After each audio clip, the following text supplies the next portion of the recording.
আমরা যারা রোজ এক্সারসাইজ করি, দিনের অন্তত একটা সময় যারা এক্সারসাইজ করি, বেশিরভাগ ক্ষেত্রে আমাদের বেসিক টার্গেট থাকে যে শরীরের ওজনকে কন্ট্রোল করা।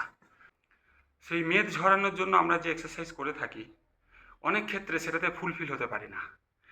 তার মূল যে কারণটা সেটা হচ্ছে আমরা ভাবি এক্সারসাইজের সাথে আমাদের ক্যালোরি বার্নের, মানে মেদ ঝরানোর জন্য যে ক্যালোরি বার্নের প্রয়োজন হয়, সেটার সরাসরি সম্পর্ক রয়েছে। কিন্তু সত্যি কথা বলতে সরাসরি সম্পর্ক যদি আছে বলতে হয়, সেটা হচ্ছে আমাদের শরীরের বিএমআরের সাথে, মানে বেসিক মেটাবলিক রেট, সেটার সাথে আমাদের শরীরের মেদ ঝরানোর সরাসরি সম্পর্ক রয়েছে। মানে যদি আমি সাধারণভাবে বলি, আমরা যদি দিনে 1 ঘন্টা 1.5 ঘন্টাও এক্সারসাইজ করি, তো আপনি যদি দুটো জিলিপি দুটো সিঙ্গারা খান, সেখান থেকে যে ক্যালোরিটা আসবে, আপনি 1 ঘন্টা 1.5 ঘন্টা এক্সারসাইজ করেও সেই ক্যালোরিটুকু বার্ন করতে পারবেন না। ওই অনেকে দেখবেন সকালবেলা মর্নিং ওয়াক যায়, জগিংয়ে যায়, ফেরার পথে কি করে, কচুরি সিঙ্গারা, কচুরি জিলিপি ইত্যাদি ইত্যাদি খেতে থাকে। তারা ভাবে যে আমরা তো এক্সারসাইজ করছি, সকালে মর্নিং ওয়াক করছি ইত্যাদি ইত্যাদি, সুতরাং এটুকু আমরা কনসিডার করতেই পারি। কিন্তু না, বিষয়টা আদৌ তেমন নয়। ওই জন্য দেখবেন অনেকে বলে যে আমি তো রোজ এক্সারসাইজ করি, তাও কিছুই হয় না। কিছু হয় না, তার কারণ হচ্ছে আমরা কতটুকু ক্যালোরি শরীরে প্রবেশ করাচ্ছি আর কতটুকু বার্ন করাচ্ছি, সেই জিনিসটার মধ্যে তফাৎ করতে পারি না। সুতরাং সত্যি কথা বলতে, আপনি যদি ভেবে থাকেন যে এক্সারসাইজ করছি মানে আমার শরীরের মেদ গলবে, সেটা কোনো মতেই হবে না। যদি না আপনি আপনার রুটিনটাকে ঠিক করেন, বেসিক রুটিন, সেটার জন্য কি করা যেতে পারে?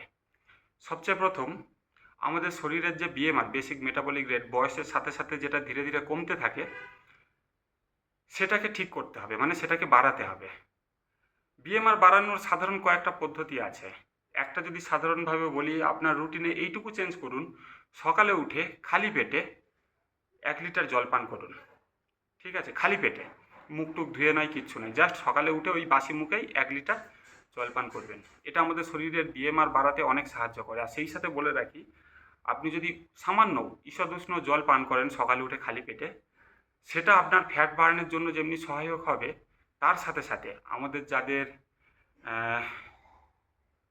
সকালবেলা যে আমরা প্রকৃতির ঢাকে সাড়া দিতে যাই, অনেকের ক্ষেত্রে ক্লিয়ার হয় না, সেটাও খুব ভালোভাবে হবে।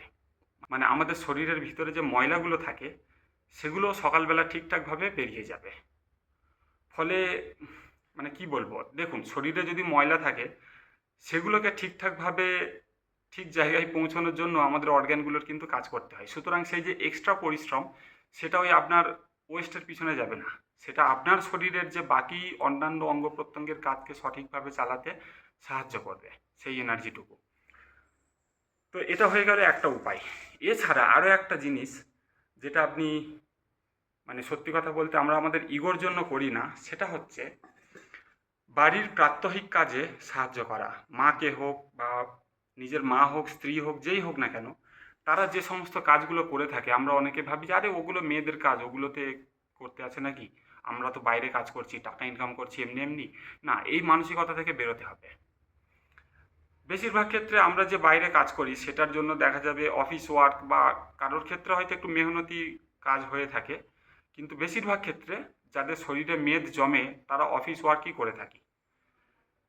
কেউ যদি রাস্তাতে গিয়ে মাটি কোপায় বা কেউ যদি রিক্সা টানে, তার শরীরে কখনো মেদ দেখতে পাবেন না। তো স্বাভাবিক, তাদের ক্ষেত্রে আমি বলবো না। কিন্তু যারা এই লক্ষ্য নিয়ে এগোচ্ছি যে শরীরের চর্বি গলানো প্রয়োজন, ওয়েট কন্ট্রোলের প্রয়োজন, সেই সমস্ত কারণে যারা টার্গেট নিয়ে এগোচ্ছেন, তাদের ক্ষেত্রে বলবো বাড়ির কাজে সাহায্য করুন। সে সাধারণ জামা কাপড় কাচা হোক, বাড়িতে রান্না করা হোক, বা হয়তো আপনি বাড়ির রিনোভেশন করাচ্ছেন, ইত্যাদি ইত্যাদি সমস্ত রকম কাজে যতটুকু হয়, যেভাবে হয়, নিজেকে অ্যাক্টিভ রাখুন। ঠিক আছে, তো এটা হয়ে গেল আমাদের দ্বিতীয় উপায়। আর তৃতীয় যে বিষয়টি মাথায় রাখতে হবে, অনাবশ্যক অনাবশ্যক কি বলবো, অ্যাডভাইসে কখনো কান দেবেন না। দেখবে আপনার আশেপাশের অনেক বন্ধুরা বলবে আরে আমি এই খাচ্ছি, ওই খাচ্ছি, বিড়ি খাচ্ছি, মদ খাচ্ছি, সিগারেট খাচ্ছি, কই আমার তো কিছু হয় না। অনাবশ্যক এগুলো কোনো অ্যাডভাইস তো নয়ই। সত্যি বলতে এখনও এমন কোনো রিসার্চ আসেনি যেটা বলতে পেরেছে যে ওয়াইন আমাদের শরীরে যাওয়া মানে সেটা আমাদের শরীরের কোনো রকম কাজে লাগতে পারে। যত কিছু আপনি শুনেছেন সবগুলোই জানবে গুজব। গুজব ছাড়া কিচ্ছু নয়। বিড়ি সিগারেট খেয়ে কখনো কারোর ভালো হয়নি। সুতরাং যারা বলে এই কথাগুলো হয়তো অনেকের ক্ষেত্রে নাও হতে পারে। তাদের ক্ষেত্রে কি হয়, তাদের যে জেনেটিক্যাল স্ট্রাকচার সেটা অনেক ভালো।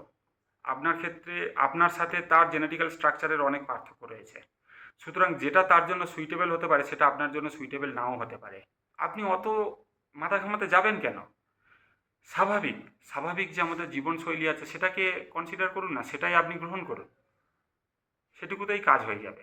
যদি আপনি একটা লক্ষ্য নিয়ে চলেন, এইরকম কিছু কিছু বিষয় আপনাকে ত্যাগ করতেই হবে। শুধুমাত্র এক্সারসাইজের ওপর নির্ভর করলে হবে না। এক্সারসাইজের ক্ষেত্রে কি হয়, আমরা যে ওই বডি ওয়েট হোক বা জিমে আয়রন দিয়ে হোক, যা কিছুই হোক, যখন আমরা ওয়েট ট্রেনিং করি তখন আমাদের মাসেল গ্রোথের জন্য যে এনার্জির প্রয়োজন হয় সেটা ফ্যাট থেকে কিছুটা হচ্ছে আসে। তার ফলে কি হয়, ফ্যাট গলতে থাকে। তখন আমাদের শরীরে প্রোটিনের চাহিদা বাড়তে থাকে। প্রোটিন জাতীয় খাবারও ঠিকঠাক খেতে হয়।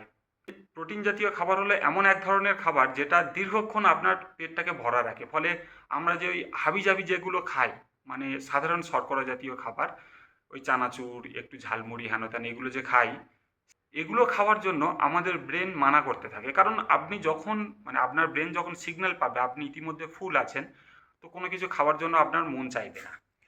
খেয়াল করে দেখবেন অনেকে বলে চিয়া সিড খেলে শরীরের ওয়েট কন্ট্রোল হয়। অ্যাকচুয়াল চিয়া সিড কি? চিয়া সিড যদি আপনি 8 ঘন্টা ভিজিয়ে রাখেন দেখবেন 1 চামচ রাখলে পুরো 1 গ্লাস হয়ে যায়। ওটাতে প্রচুর পরিমাণে ফাইবার থাকে। ফলে কি, ওটা খাওয়ার পরে আপনার আর খিদেই পাবে না। অন্যান্য যে স্ন্যাক্স খাওয়ার যে মন চাই সেই জিনিসগুলো হবে না। ফলে কি, মানে প্রত্যক্ষভাবে না হলেও পরোক্ষভাবে আপনি ক্যালোরি ইনটেক ধীরে ধীরে কমিয়ে ফেলছেন।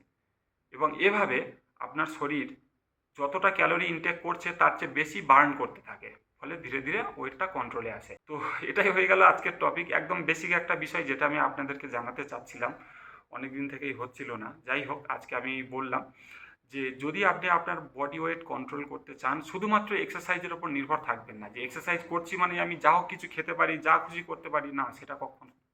এক্সারসাইজ আপনার জীবনযাত্রা, আপনার ইভেন সত্যি বলতে এক্সারসাইজ এমন একটা জিনিস শুধুমাত্র শারীরিকভাবে নয়, মানসিকভাবেও আপনাকে অনেক ফ্রেশ রাখে। সুতরাং এটাকে অবশ্যই রুটিনের মধ্যে রাখুন। কিন্তু আপনি যদি বডি ওয়েট কন্ট্রোল করতে চান, শুধুমাত্র এক্সারসাইজের ওপর নির্ভর থাকবেন না। সেখানে আপনার জীবনযাত্রা অনেকটা ম্যাটার করে। আপনি কি খাচ্ছেন, আপনি কেমনভাবে বাড়ির কাজকর্ম করছেন, বা কীভাবে সারাদিন বন্ধুদের সাথে কাটাচ্ছেন, ইত্যাদি ইত্যাদি অনেকগুলো বিষয় ম্যাটার করে। ঠিক আছে, এগুলোকে মাথার মধ্যে রাখবেন। নমস্কার বন্ধুরা, সবাই ভালো থাকবেন, সুস্থ থাকবেন। ধন্যবাদ।